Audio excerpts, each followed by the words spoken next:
Hello, race fans. Welcome to another episode of Short Track Guys Podcast, brought to you in part by McDonald Muffler. The Muffler Mafia is based out of Mobile, Alabama, a family-owned and operated muffler shop, converter shocks, and much more. Give those guys a call, 251-661-1043. That is McDonald Muffler, the Muffler Mafia. I'm your host, Thomas Faddis, alongside two other Short Track guys in the studio, as always. Jim Pokrant, driver of the 07 Can'tQuitFishing.com Sportsman and 2021 Sportsman Champion, and Ted Baber. Ted Baber Video Productions. What's up, guys? How we doing? Hey, ready for another episode. Let's do it. Let's Yeah, we've got an update coming in, I guess, a little over a week of the 16th at Five Flag Speedway. We've talked earlier about getting some things together from the drama that happened previous race. Is there any update on that Sportsman, how it's coming along for the 16th? Well, let's put it this way. I had to re-weld the front bumper in place, got to replace the core support, the radiator support, fender supports, had to beat the fenders out, beat the doors out. All the door sheet metal on the left side's completely destroyed, so I'm going to have to remake all of that. Bent a rim, upper ball joint. I think that's about all the damage. So, and just a little bit of work and some money, nothing big. Yeah. We'll get it fixed and we'll be back out for the next race. And we may go to Montgomery. There's a street stock race. Plus, we were talking about wanting to go see the Grand National Super Series. Yes.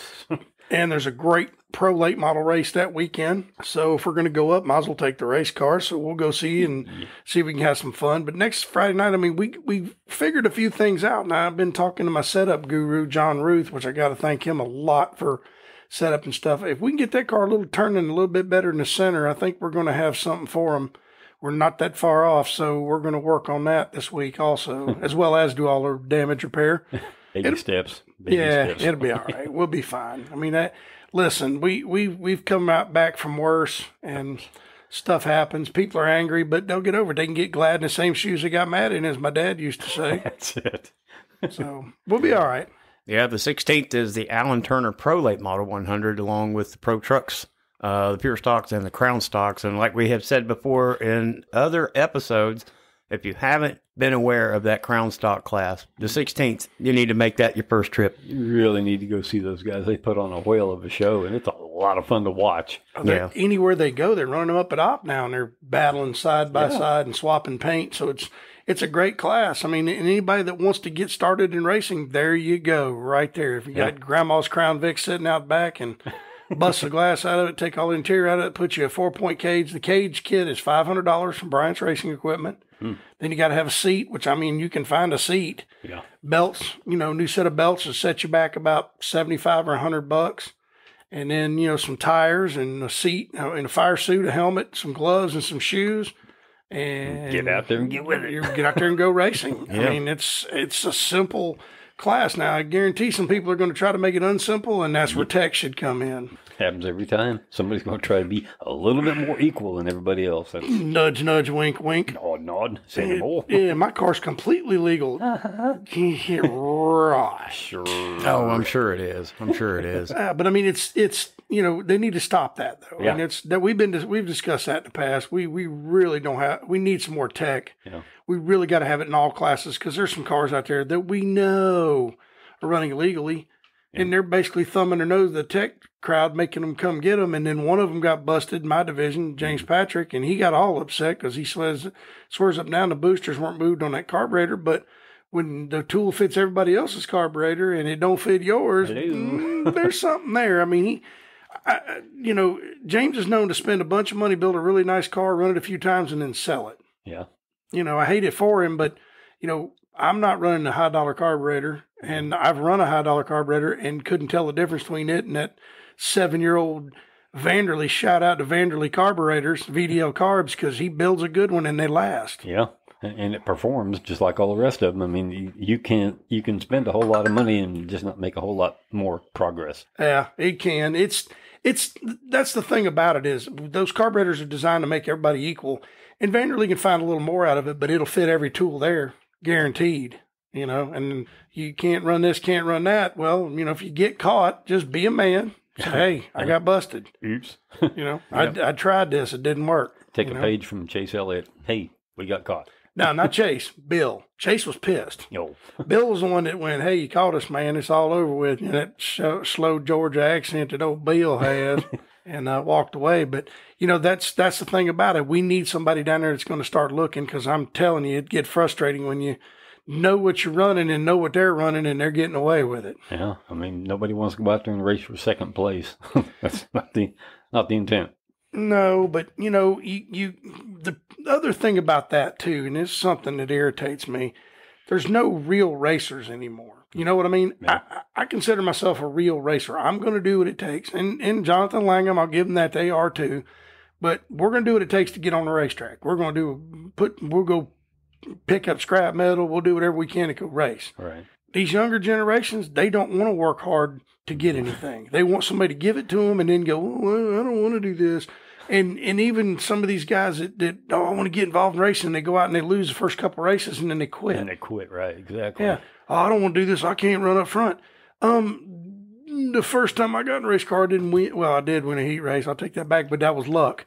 But I mean, you got to keep after it. And I mean, there was many a times in super stock, I never bought tires. I got Dave Redden's takeoffs. I put them on my car. I'd finish the race, take whatever prize money I got. I'd go back to my house. I'd get my car ready, and I'd come back and run again. And if I could afford to buy one tire, I bought one tire. If I couldn't buy any, I didn't buy any. But I was there. Yeah. I mean, the car handled pretty good. And I didn't have no junk motor, but I was having a good time. Well, we're going to expect everybody to be out there on the 16th and watch everything go on, because that is always a great event on Friday. And from last week, our last episode, I think I owe an apology, because in the intro, we were going to go over the kids' bike races at Five Flags, and my apologies to everybody, the parents and the kids. We totally forgot, and I dropped the ball. So congratulations to the 5 and under Hudson Faircloth from Century on your win, your trophy. From the 6 to 9 group, Colton Murphy from Pensacola, he was 8 years old. Hudson is 5. And from the 10 to 12 group was Preston Pratt from Daphne, and he is 11. So congratulations to you guys. I know you had a blast, and we do apologize again for leaving that out, but there you go. There's your glory. We picked it up where we left off. Well, hopefully some of those guys are future racers, and we'll hear their names in stock cars one of these days, because I know when I used to do it, I'm racing, and a couple other guys that used to do it with us race too. So that's pretty cool. The name Faircloth, and recognize that if it's the same. Yeah, and Pratt, I think, there's a lawyer over there, if I'm not mistaken, named Pratt, and that might be one of his guys. I'm not sure. I'm not going to speculate on that, but yeah, hopefully we'll hear those names on the racetrack in the near future. They get bit by the bug on 2 wheels and come out there on 4. And let me tell you, this bug is expensive. And it don't just bite you; it crawls up your behind and stays there forever. It digs in. It digs in forever. It don't come out neither. Well, we've got a couple of big races on the horizon that we're going to get to. We've got one actually going on right now. Yep. That is up in, I think it's Marne, Michigan, at Berlin Raceway. It's a big super late model SRL national race, and we've got one of our favorites and one of our heroes up there competing in that race tonight with a lot of other big names. Oh, yeah. Bubba's in it, and he didn't have the best start, but we'll see if he can make some progress throughout that race and get up there. He starts 18th, yeah. But during the 47 of Campbell was on the pole, but during the redraw, according to the new lineup, he's starting 8th. So, yeah, that hurts. He drew an 8. Can you imagine? Come on, man. So, oh boy. Well, they call it the Money in the Bank 150, but the money's not in the bank yet. You got to cross that finish line first and get through tech and all the other things before you can collect that big check. Now, the check will be $10,000 to win, yes. And the track is a 7/16, which is kind of surprising. Back in the 50s when it was built, it was actually dirt, and then just a little bit after that, they went to pavement, but the configuration stayed the same, and it is a high-banked little track. And Bubba Pollard, Boris Yurkovic, Brian Campbell, Evan Shotko, which is actually a former winner, Jet Nolan, Billy Van Meter, Carson Hocevar, Tyler Rohrig, which we mentioned not too long ago, yep. Kyle Crump, Eric Jones. We all know about him. Yeah, yes, we do. And I'm going to try this, but I'm going to say it the way I think it should be, and it's Gio Ruggiero is up there, and I believe a Donnie Wilson car, which we've got some news coming up with Donnie Wilson and Motorsports just in a second, and Sean Higurani, and Mike Garvey, which is a name that is a real hot shoe, but we haven't mentioned in a while. Zach Telford and Derek Griffith. So that gives you a little taste of the names that are up there running on a Wednesday. Yep, and I'll tell you something. Mike Garvey is a heck of a shoe from back in the day. Yes, he is. And he lives in Pensacola, Florida now. He calls Pensacola home. And that dude, man, I'm gonna tell you, I've seen him race when he was in his prime. He's still good, but he was in his prime. He was tough to beat. Very. I wouldn't want him behind me coming to the white flag. Well, I wouldn't want Boris Yurkovic throwing a fire extinguisher at me either. That dude's a monster. Nope. Yeah, he's a large human. There's no doubt about that. And a good guy. I mean, Boris is one of our favorites too. We like Boris a lot, but that's going to be a good barn burner tonight, I think. And was it Gary Ballou said that Berlin was one of the toughest racetracks in America to get around. Said Dick Trickle went up there twice and one time left out of there without the motor in the car, and the car burnt, slammed to the ground. He hit the wall, went over the wall, knocked the motor and transmission out of the car, and the car burned to the ground. Wow. So he went home with a charred mess with a broke motor and transmission. Well, as we were getting to right at the beginning of that segment with Donnie Wilson Motorsports and the news coming out, he's just got 4 drivers. They're taking 4 cars to the Milwaukee Mile on the 18th, which is a Father's Day weekend. And it's Cole Butcher and Gio Ruggiero and William Sawalitz and, again, Sean Higurani. They are very familiar names in the ARCA series right now, making names for themselves. And that's the Donnie Wilson Motorsports taking 4 cars up there to the Milwaukee Mile. It's going to be pretty special. Cole's he's after the race at Hickory, he's 3rd in points, so he's got a chance at moving on up. And we all know about the Minnesota Missile. Oh yeah. Yeah, he's been a little off on his short track stuff this year, but of course he's been concentrating on moving up, so you can't blame him for that. I mean, it's hard, but I'm gonna tell you something. This is something that I've noticed. If the Cup guys would let their drivers race short track, it helps. Yeah. It helps. The guys that are doing this are running up front.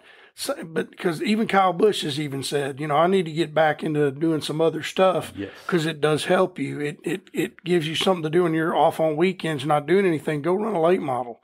I wish he would go back to running late models because I always liked it when Kyle Busch showed up at a racetrack because that was always somebody to beat. I mean, who's the kid from over in Grand Bay, Alabama that beat him up in Georgia? Crap, you would ask. His family owns. Gale. No. The kid, the family owns the little track over there in Grand Bay. But but he beat Kyle Busch in Georgia at the up there in I know who you're talking about. Yeah, God dang, I can't think of his name because he didn't run number 14 car. Yep, and he's in right now. He's in college, so he's not doing any racing. But that young man, I'm gonna tell you something. They got with it in a hurry. Yeah. That name will pop up when we're signing off. Yeah, probably so. But I mean, he was that young man had a heck of a career if he wanted it. But his family didn't have the money to send him any further than super late models, and he went on to college. And hey, that's great. He's gonna have a good life. The kid can wheel a race car. Yes, he can. Yeah. I believe Mike Garvey was his spotter that day. Mike Garvey set the cars up. Yeah, Mike Garvey was their guy. So yeah. Yeah, that's going to work on me for a while for sure. No doubt about it. Well, there's some other news too. I found out this past week. BMF Shocks and Chassis. We all know about John Heil. Yes. Well, he is the founder, and he built not only one but 2 brand new modifieds and put Augie Grill in it. Oh, that's not a bad choice. It was a beautiful looking modified, and they went to Birch Run this past weekend. There were 65 entries at Birch Run, and that's also in Michigan. And Augie didn't have what we would anticipate watching him just tear it up. Right. Didn't have the. It was great that he made the race, but he ended up finishing 16th, and I know that's a real big disappointment. New car blues, new bugs to work out, and things like that. It happens. But there was a Pensacola driver that did bring the check and the trophy home, and that was Derek Griffith. Ooh. That was pretty impressive. Out of 65 drivers, you make the race. I think he started second and ended up winning it, and put a picture up there with the trophy and everything. That's pretty cool, bringing it back to Pensacola. Well, Todd Blizzard builds his engines, Coastal Engine and Machines. So that's pretty cool, too. One of our local engine builders built the horsepower that whooped all those modifieds. So that's a pretty good deal. Yep. And by the way, it's Connor O'Kresick. That's it. Dang. Sorry, Connor. We didn't forget you, buddy. You just haven't been around in a while, and you're not in the forefront of our frontal lobes. But, hey, Connor O'Kresick beat Kyle Busch in Georgia. So, hey, good job to him, and I hope to see him on a racetrack again sometime soon. Well, he's getting his ducks in a row and he's learning. Yeah. Well, got to get your life done first, and then you can do whatever. But yeah, Derek Griffith did a heck of a job up there. That I mean, considering he runs second, I think the last modified race here. So he was pretty tough there too. But I mean, Todd said that Todd Blizzard put on his thing. I forgot that Todd was building his motor. So hey, that's a big feather in Todd's cap. Yeah. Yep, $21,000 in the downright awesome modified race up there at Birch Run. And Trevor Berry and David McManus rounded up the top three with his modifieds. Now, to finish that story with BMF Shocks and Chassis with John Heil, they've got Ricky Moxley in the 30 modified, which is also the second brand new modified that they built. And Augie are going to Nashville this weekend and run the modified the Mayhem in those two cars. So they've got a little bit of redemption going into Nashville. Right. And I know Augie knows Nashville a little bit better probably than Birch Run. He'll figure it out, no doubt. Well, you got to consider as fast as I mean, you guys getting around there one of the modifieds as fast as Nashville is. Woo-wee. Mm-hmm. Yeah. That's going to be fun to watch. Yeah, I would love to drive around that place just once. I'd like to run that big street stock race they have up there every once in a while just to be on that track. Because, I mean, DW is my hero, and he won track champion and won a bunch of races there.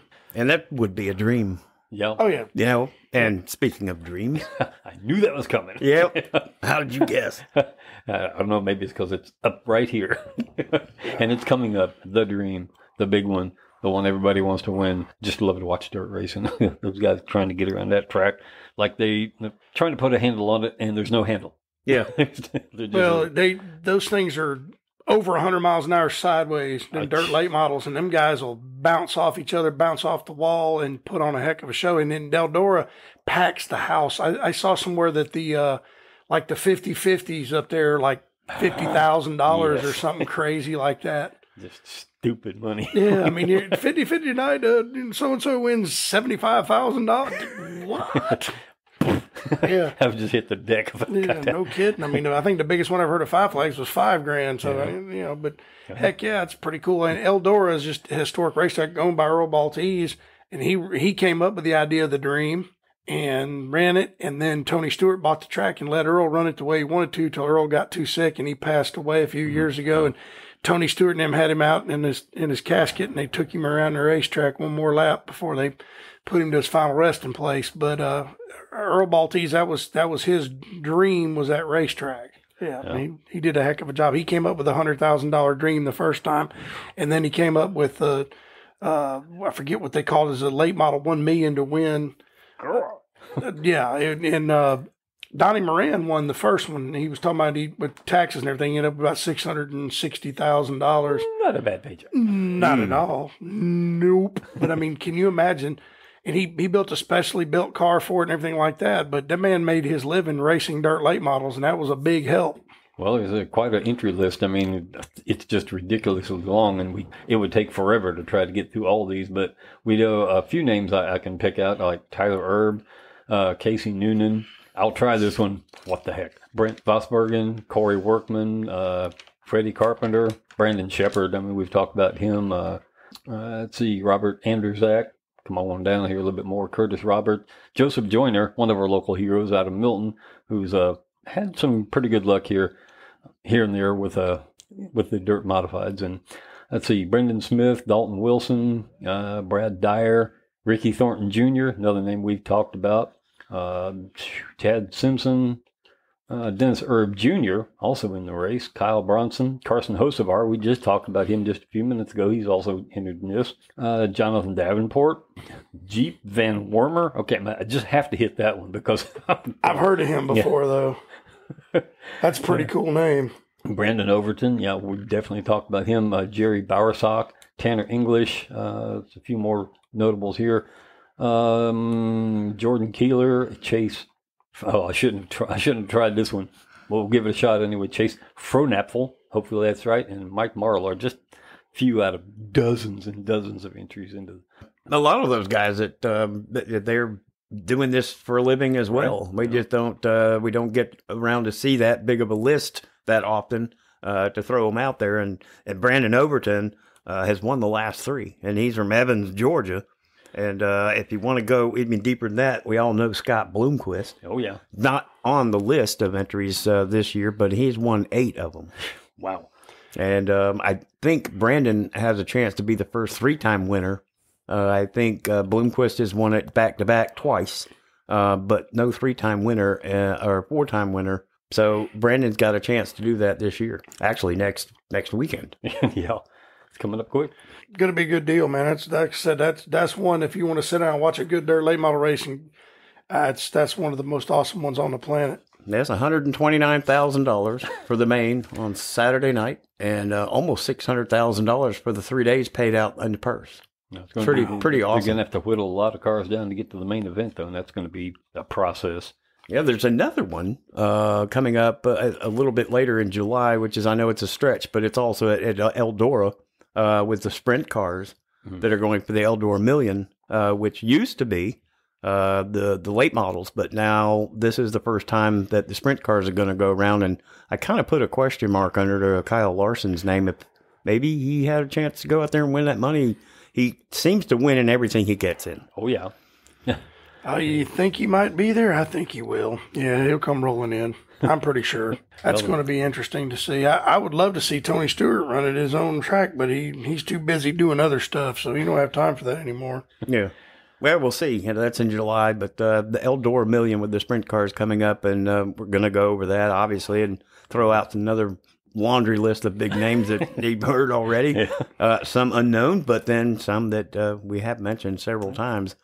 And we go from Indiana, really, or Eldora's in Ohio, isn't it? It's Ohio. Yeah, yes. Rossburg, Ohio. From Ohio down to New Smyrna, we go to the Sunshine State in New Smyrna with the David Rogers Super Late Model Series. They're going to have a big race this weekend, the Sunbelt Series 100.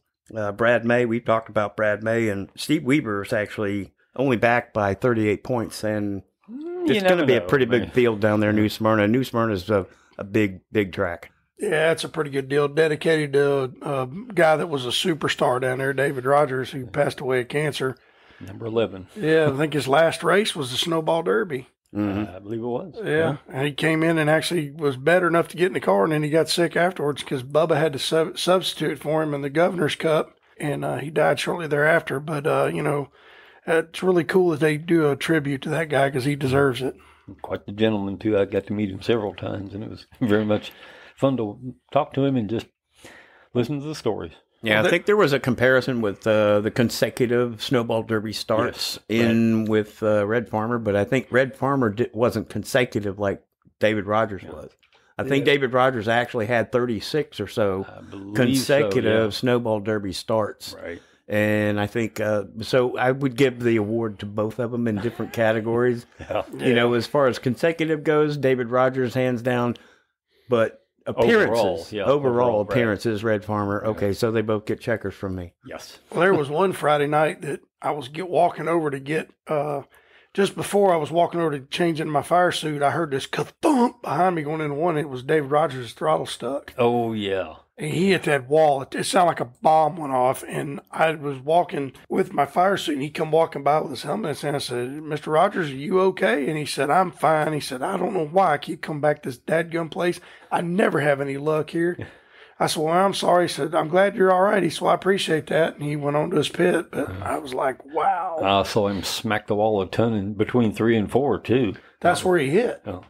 That was when the throttle stuck down the back straightaway, and he went straight in, ka-thud. Well, those late models, you drive them so far off in the corner by the time you lift, and the throttle's stuck, you just don't have time to shut it off or do nothing. With our cars, you're going to hit, but nowhere near as hard. So, yeah. It's unless you have good. help. Yeah, I've had some help a few times. More than once, I'll just put it that way. Yeah, no doubt. Well, I know you've got the Pass app on your phone. I was wondering if there are any updates right now on the Money in the Bank in Berlin before we update the results next Wednesday. Let's see. We haven't gone green yet. Oh, Okay, well, there you go. They Cars haven't are lined started. up, but they haven't started yet. Well, that's a big super late model race up there in Michigan. Money in the Bank in Berlin, and we're going to pull for Bubba Pollard to beat the rest of the field. I know he's got to come probably a little bit further than do a halfway little back, work, but you know, he's got pedigree. yeah. He's won before. I think he's actually won up there before, so Yes. he can get it done. Yep. He's won almost every racetrack he's ever run at. Well, Except for yeah. one. There's one he hadn't gotten to it. And I know that's frustrating. Well, he's won at Five Flags. Yeah, I'm talking about the Derby. The Derby. The I'm just Derby, talking the about race. I'm talking Yeah. about every racetrack. Yes, track. He's yes. won at every track. He just ain't won the Derby yet. He'll get him one. Guaranteed he's got a car to do it. Yeah. Well, I'm going to throw a curveball at Jim. Yeah. He is the almanac as far as the Short Track Guys podcast goes. The encyclopedia. Yeah, anytime, don't even go to Google. Just ask Jim. He'll pull it out of one of those files he's got in his head. This is going to be a history segment, and before we sign off, we got just a couple more minutes here. But I want Jim to explain to our listeners some of the history that has behind the racetrack that we saw the other day. That was early in Pensacola. Pensacola Motor Speedway, I think or Pensacola Motor Raceway back in the day before it became a transitional Five Flag Speedway now that we know. But the old racetrack on Fairfield and Mobile Highway, if you can kind of pull up anything out of your archives in the brain and tell our listeners about anything about that track. My dad raced there, and a dude named Sonny Black. They were really good friends, and there was a group called the Dust Busters that ran there. Pete Usbeck, and a bunch of Red Harrelson, my friend Tim's grandfather, used to race out there. It was originally a horse track, and they converted over to a racetrack. Dad called it Morton Speedway. Now, they may have called it Pensacola Raceway Park or whatever, but Dad knew it as Morton Speedway, and so did Perry Benakis, who used to run the Dust Busters. He was their kind of promoter. He'd go to the track promoters and say, hey, you pay X amount of dollars, I'll bring 10 cars, and we'll put on a show. And they used to do stuff, and some they don't do anymore, the Australian pursuit races where they'd line the cars up, and then every 2 laps, the last car get black flagged until they got down to the winner. So, Oh, wow. and you talk about beating and banging and swapping paint. I got to get by you because I ain't got time to wait. Yeah. So, but it was on the corner of Fairfield and Mobile Highway, right where the Walmart and all that is now. There's some woods behind the Walmart. I would love to take a metal detector back there. Yeah. And look for stuff, but there's so many bums and stuff back there now. You just can't get back there. It's dangerous. Paint pellet guns. Yeah. What kind of time frame are you looking at? Like the 50s, mid 50s, It was in the early 50s. Early 50s. Yeah. When Dad got back from Korea, they raced out there. And from World War II, Sonny Black and all them raced out there. And then they built Five Flag Speedway in mid 50s, probably 55, 56, somewhere around in there. Everybody went to run out there, and then that place got plowed under. Right. But like I said, it would be so cool to go around out there with a metal detector and see if you could find any remnants. Because, I mean, those guys back then, the car was done. They just left it at the track, so there's no telling how many car parts are sunk in the ground. And it would be so cool to go through there and find something neat to remind you of that place. But my dad raced there, and Sonny raced there. My dad rolled a straight 8 Lincoln on its side. Dad told me the story. They had a concrete block behind the seat to keep him in the seat, I guess. I don't know why they had a concrete block. When he rolled it over, the block pushed forward and had my dad pinned between the steering wheel. And Sonny ran over and grabbed my dad by the arm. And Sonny's like, Sonny, let go of my arm. I'm going to pull my arm off. And he had to get in there with his feet and push the block back so my dad could get out. I mean, my dad raced in his World War II helmet, military helmet. Or they had a Cromwell helmet, which is an old football, like leather helmet. And some of those guys raced probably without helmets. And I've got some old pictures from that place that my dad had. Got Sonny racing a convertible, no roll bar, holding on to the door, because back then they had a lap belt and they'd slide around the seat and either have their hand up here or their hand down here holding on to the door to keep themselves from sliding over. And my dad had a picture of one car, the roof is crushed. The guy went up over the top of it, and the dude lost his hand because he had his hand up there holding on. And when the car run up over it, it crushed the dude's hand. My dad said he lost his hand in surgery.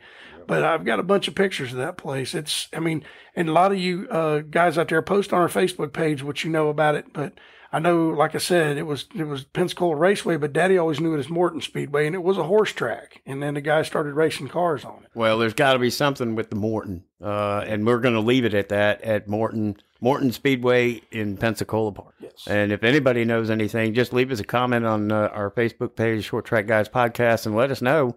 And we'll touch up on it next week and kind of clarify some of those things. But that was a little bit of a history segment there with Short Track Guys Podcast on a Wednesday evening with this episode. And we got the kids' bike races updated. The 16th, the Alan Turner Pro Late model. And next Wednesday, we'll get a little bit more update with Jim Sportsman and how it's buttoning up to get ready to go to the front and get that first checkered flag of the year. Big races coming up. We'll have results next Wednesday. Big money on the line. We will leave it at that. Yep. That's it.